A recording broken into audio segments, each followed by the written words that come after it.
Today's project is raising forage to feed your animals.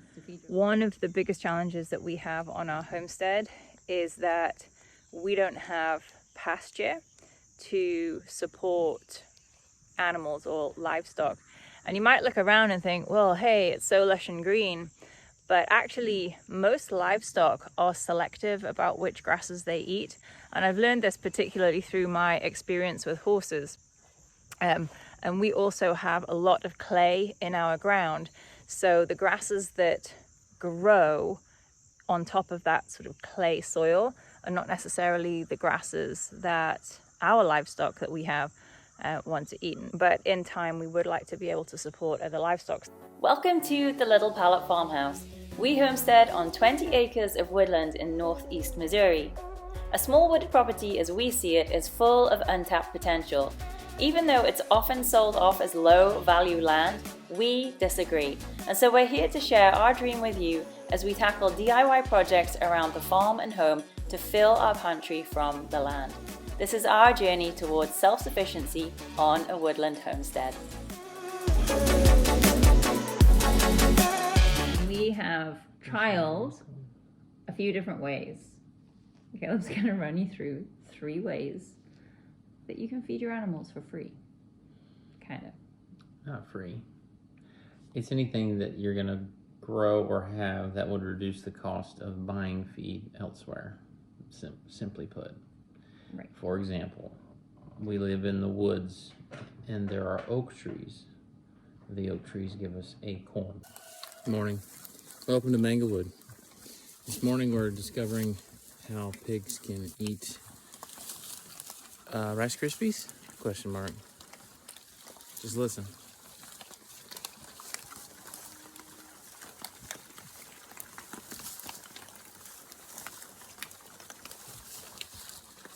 Do you hear the snap, crackle, and pop?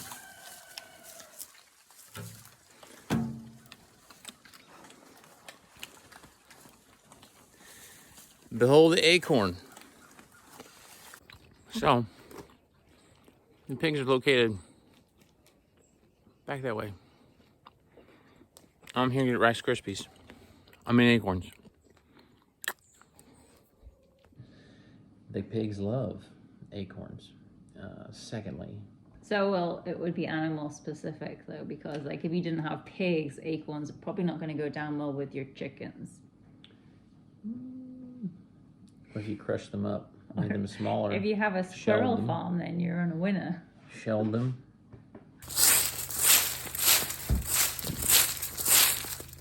When the pigs are in the woods and in and around oak trees, they're going to find those acorns, and they like it. They love to forage for them.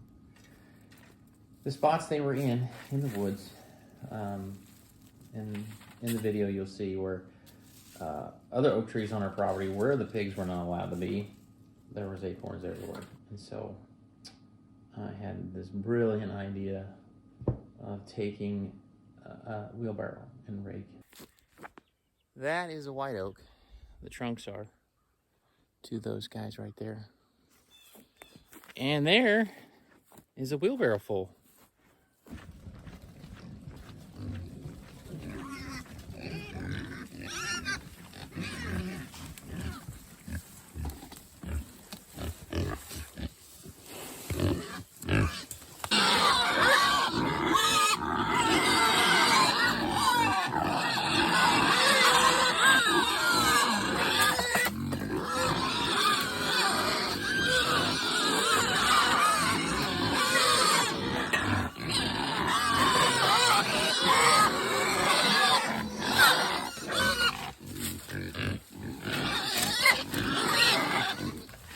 Right behind you.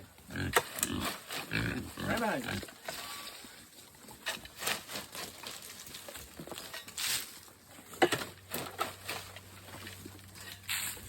What I did learn when I was researching about being able to give acorns to pigs, you see, because you can't give acorns to horses in large quantities because they can be toxic. So I wanted to check that pigs were okay to eat acorns, and they are.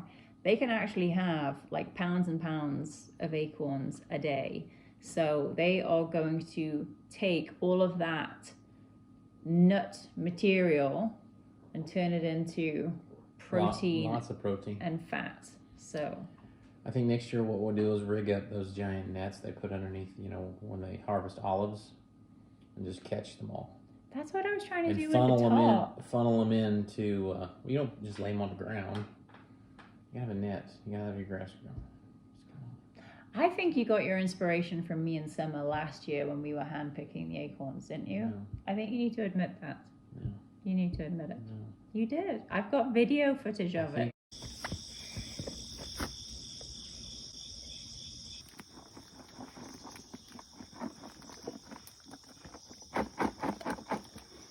See what we got?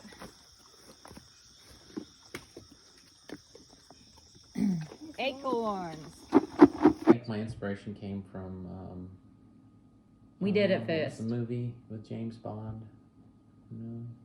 They have pigs feeding, acorns feeding pigs in there? For Your Eyes Only, Roger Moore.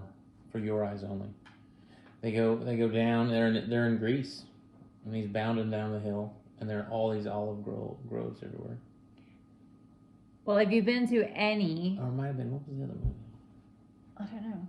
But if you've been to any top-end restaurant, then they've got acorn finished pork on the menus. Acorn finished pork is a thing. Just like the Rice Krispie commercial. A little snap, crackle, pop.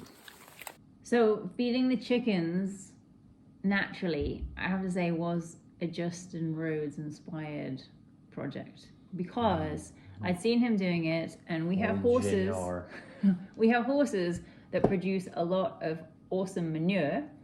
It's left all over the pasture, but also we do clear it up and compost it. So when we moved onto our property, the back pasture, which is just a tiny bit of shaded pasture that we have, was really growing not a lot more than moss. A decision was made last night about letting these are meat birds, also known as the ones we'll butcher. So they've been cooped up most of their lives in the mobile chicken coop. Anyway, so the idea was suggested that we put them out to free range our lush garden here, our lush grassy area. I mean, look at the lushness. Look at it. It's lush. So, that's the plan for now. What we're doing with the horse manure here is we're putting piles around so that our chickens here can scratch through it, take out any of the bugs and weed seed and spread it around. And then what we'll be able to do is go over the top of that and sow new grass seed for the grasses that we do want to grow. Which has really helped that whole spot of rejuvenate and start new growth of other seed that's been left in manure or from composting, and then has been a place for chickens to go back and. Yeah, it's still not amazing ground, but it's a ways better than what it was. For example, if you have piles of stuff just in your yard, or you had a pile of manure or compost, send a mobile chicken coop over top of it with some birds in it, and let them go after it for a few days and see what happens and see how they're looking at it. I noticed how you're saying mobile chicken coop and not That's a chicken right. tractor. Did you see that? Did you see that? You have to see our other video on the chicken tractor project to understand Caleb's. Bring them back around. Yeah. Just bring them back around. So, let's see. Chicken scratching and acorns and winter rye. So the third way that you can significantly reduce your livestock feed costs is by growing forage, even in the winter. So we visited a farmer who we wanted to hear how he had his how he was raising his pigs and how he ran his operation, and we thought it was really neat. he had a nice little setup, a little farm, and so he had a 5-acre field, and it was all Milo. And we were going down there to look at his pigs, and we were looking at a field of Milo, and we walked in just a little ways, I'm thinking, okay, this is great. He's growing Milo for next year to feed his pigs, and we'll see the pigs in a bit. Especially since we've been feeding our pigs on Milo without even thinking about growing it. So out runs pigs all through the Milo. The sows, he said he had 8 sows in there, and they all had their litters running around all over the place. And he said, I don't even know how many pigs are in here, but I do know I got 8 sows, and they're just going crazy. And they'll be on that for 3 months, he said.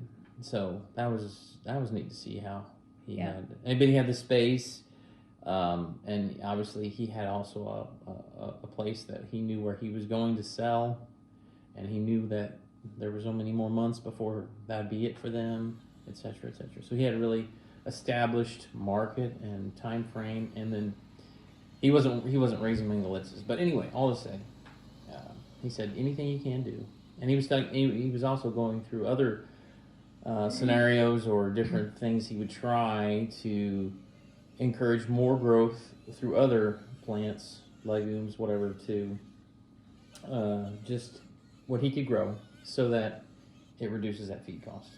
So it's our first time trying the winter rye, and so we just got, I don't know how much seed we actually put out there, but it was a You great filled that black, that trash can. 40-gallon trash can full of seed. 40 or 50 gallons, yeah.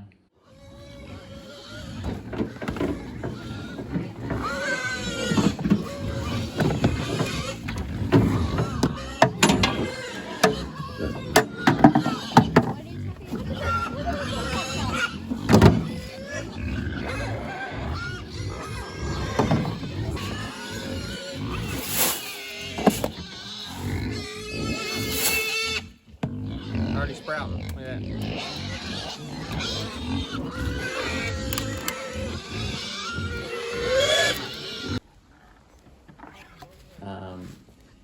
We're semi-limited, and that's where having the undergrowth in the forest and the woods environment to get that knocked down as best you can, and then 2, being able to harvest trees that the dead ones for sure, the misaligned growing trees, or just scrub trees or whatever. Really do some timber management. It might bring in some more light, and or grow something that would grow in the shade, just to help with where the pigs can get more to eat, and a variety. I wasn't sure that at this late stage in the year it was going to germinate, but apparently winter rye will germinate down to pretty cold temperatures. And it has. It's started to come up, which has been awesome to see. Well, I think we seeded it and it hadn't frosted yet. Or maybe it had, but still we had a really mild fall yet. We didn't have it was a very dry fall. That was the one thing I was thinking that was slowing the sprouting pace. Yes, lack of water. Was lack of water. Yeah. And we've also seen, we've been feeding the pigs barley as well, organic barley. And a lot of that seed, especially over the summer, did sprout. So that's back there and even in the shade. And of course, I like to research and I like to sort of read the science and, what people are experimenting with.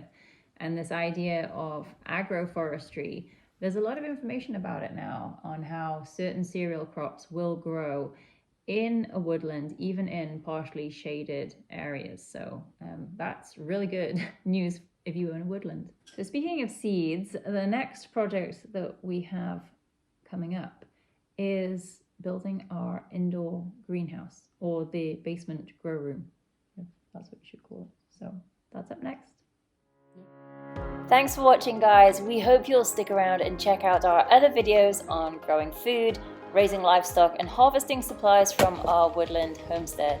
Aside from being a source of never-ending projects and products, we hope that our quest to shape our place in the world by working with nature and not against it will rekindle a warm satisfaction that comes with relearning old skills and bring back the joy and wonderment of being part of a place where balance brings abundance.